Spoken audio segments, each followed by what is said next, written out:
ырымға сену қаншалықты дұрыс? Мысалы, аяғы ауыр кезде шаш алуға болмайды. Мәселе ырымның өзінде емес, құрметті ағайындар. Ырым өзі шариғатта түбінде негізі асасы дейді ғой, бір ілмегі болған ырымдар бар. Оны қазақ халқымыз ырым деп кіргізген, мүмкін тыйым деп қалған бізге.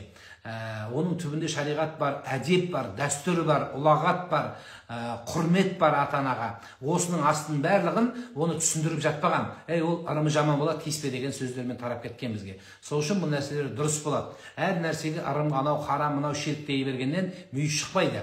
Сондықтан анау да дұрыс емес, кәпір, мынау да дұрыс емес, кәпір, анау да тозақы, мынау да тазақты деген жақсы нәрсе емес. Сондықтан қарап көру керек, білмесе ұстаздардан сұраңыз. Дәл мына ырым шариғатқа қарсы ма? Жоқ, қарсы болмаса жасай беріңіз. Ода тұрған ештеңе жоқ. Мысалы, босағаны керме, босағада бүйтіп тұрған жақсы ма не? Бұл әдептік, тәрбиелік мағынада айтылған нәрсе. Бұл этика, бұл норма. Тура сол сияқты аяғы ауыр әйел. Аяғы ауыр кезде әйелге көп салмақ түседі. Әйел ауыр кезде әйелдің өзгеріске душар болмағаны жақсы. Сондықтан шашын алмаса деген сөз бар. Бірақ егер шашы биттеп кететіндей, ауырып, токсикоздан көз аша алмай, еще биттеп кететін қауіп болса, онда проблема жоқ, басын шашын ала берсін.